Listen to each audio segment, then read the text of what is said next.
So what happens when you take a legacy property, like a spot that's been around for decades, and you start tearing it down to redevelop it? Well, I'm gonna tell you what happens. You get a whole lot of opinions, a lot of angry residents, confused residents, and then some people who are actually happy about it. Now, I've already covered this story on my Instagram and my TikTok, and when I tell you those comments were spicy, they were given, don't touch my neighborhood, we don't want this in our area, and finally, there were some people that were actually happy about it. Now, whether you are for it or against it, here is one thing that I know. When change like this starts to happen, if the people who live in the neighborhood don't stay informed and speak up, the decisions will get made without them. And this is how you wake up one day and you don't even recognize your own street. So in this video, I want to go deeper on this topic. We're going to break down what exactly this project is, who's behind it, how it came to be, and most importantly, what this could mean for you if you live anywhere near this Greenbriar section. And if you are interested in one topic over the other, I did put chapters down below, so feel free to fast forward if you need to. So let's go ahead and get into it. Now, if you are new here, my name is Melinda Reese, and for the last 2 decades, I've been selling real estate, 17 of those here in this Atlanta area. And on this channel, we cover everything happening in Atlanta, from real estate to developments to things to do. So if any of that fits your fancy, make sure to hit that subscribe button. All right, let's go ahead and get into it. Okay, so let's break down what this project actually is, because we're not talking about Greenbriar Mall yet. I'm gonna break that down, but touch on it a little bit later in the video. That is still there. The redevelopment is actually happening right across the street. It is on 2 properties. It is on the Greenbriar Marketplace and the shops at Greenbriar. Now, one of those centers is home to the flea market style discount mall, which has everybody talking. The other has a mix of shops, including Greenbriar Furniture, which a few of you guys mentioned in the comment. And together, those 2 sites cover about 26 acres of land. Now, the developer behind this project is a company out of New York. It is called Mural Real Estate Partners. Now, they recently purchased the property, or they're really in the process of purchasing it, with support from Invest Atlanta. And they're planning a major redevelopment. Now, the proposal, which we talked about, includes over 1,000 new apartments and about 250,000 square feet of retail space. Now, this is going to be a mix of a residential and commercial, and it's designed to function like a modern residential retail village. So the next question is, who is Mural Real Estate? Well, they describe themselves as a firm focused on revitalizing underinvested neighborhoods through mixed-use development. Now, according to their website, they are a Black-owned and women-led team, and they have experience managing large-scale real estate projects across the country. Now, the founder and CEO is a woman by the name of Robin Ziegler. Now, she has held executive roles at a major real estate firm and has overseen a number of mixed-use developments in places like Maryland, Virginia, Connecticut, and New York. Now, I am not here to say whether that is good or bad. I am just laying out who is behind the project, what their background is, and what they've said publicly about their mission. Because if something this big is coming to your neighborhood, you deserve to know who's making the decision. Now, let's get into a little bit of history and let's talk about how this deal actually came together. Now, the land is co-owned by Kimberly Swindle, which she is the widow of a former U.S. congressman, along with a local investment firm called Heritage Capital Partners. Now, they have owned this property for a very long time, and according to the sources, they said that they felt like they were over it and it was time for them to move on. So they chose Mural Real Estate Partners to sell it to because they felt like the project was going to be really good for the area and for the market. So when Mural stepped in to buy the land, they got some help from Invest Atlanta, which is the city's economic development agency. So here's what that looks like. In July of 2025, Invest Atlanta approved $5 million acquisition loan to help with the actual purchase. Now, that money came from the Campbellton Road Tax Allocation District. Now, that is basically a pool of funds that is set aside to support growth in historically underserved areas. Now, the total price tag for the land was just over $22 million.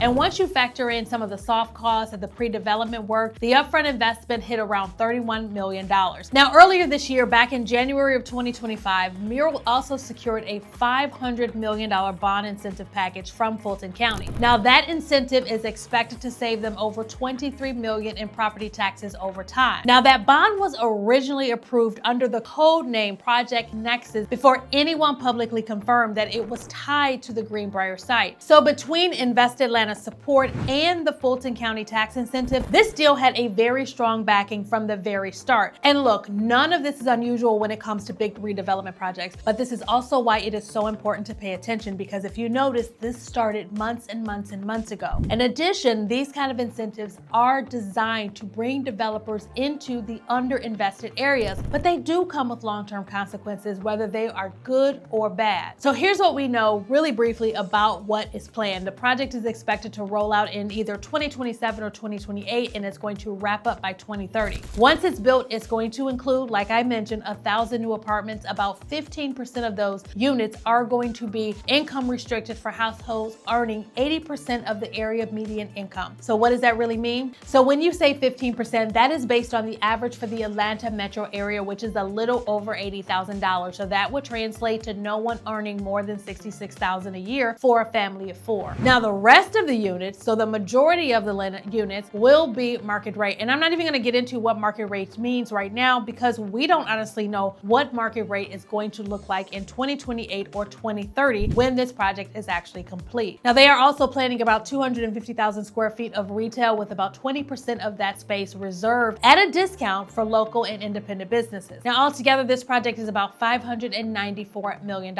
And according to the county officials' website, it is projected to generate over $600 million in tax revenue over the next 10 years, which is about 30 times more than what that land is producing right now. So now let's talk about what this could actually mean for the people who live there. Well, if you are a homeowner in Southwest Atlanta, especially in that Greenbriar area, this could bring new attention to the neighborhoods. You might even see more retail opportunities and possibly an increase in your home values over time. But at the same time, there are also some real concerns about what this kind of change could bring, because we know when property values go up, that usually means higher property taxes and a higher cost of living and the potential for long-term residents to be pushed out. And beyond the money, there is the cultural shift that a lot of people are already talking about. Now, this kind of development can completely change the identity of a neighborhood, and not everybody is going to be on board with that. So if you live here or own property nearby, this is the kind of project that you want to keep your eye on, because once construction starts, things really move fast. And by the time it's done, your neighborhood may look completely different than what it did before. And with that being said, let's zoom out for a second, because this development does sit right across the street from Greenbriar Mall. Now, this is the original mall that was built back in 1965, and it has had its own share of struggles over the years. Now, stores have been closing, the foot traffic is down a lot, and there has been a lot of uncertainty about what's happening next. But again, back in February, Councilman Marcy Collier Overstreet started talking about reimagining the mall itself with ideas like workforce housing, a new grocery store, better public transportation, and so much more. So this isn't just about one development. This may be the beginning of a full-blown transformation of Greenbriar as a whole. And listen, I'm not here to tell you whether this is good or bad. I am just here to tell you that it is happening, and you deserve to be informed, especially if you are living here, raising your family here, or trying to figure out what to do with your home. So my advice, please start paying attention. Go to the meeting, stay involved, ask questions, make sure that your voice is part of the conversation before decisions are finalized. And if you want to stay in the loop of it all, from updates to outcomes, go ahead and subscribe to this channel, because we cover everything happening across the city of Atlanta. And if you are a homeowner in this area and you're wondering how all of this could impact your property values, don't worry, I got you. You can grab a free home value report using the link in the description below, because even if you're not planning to sell, it is so good to know where you stand, especially with all these changes happening. So if nothing else, just remember this: change is coming, but it doesn't have to catch you off guard. Stick with me, and I'm going to keep you updated every single step of the way. Again, my name is Melinda Reese. Thanks so much for watching, and I'll catch you on the next one.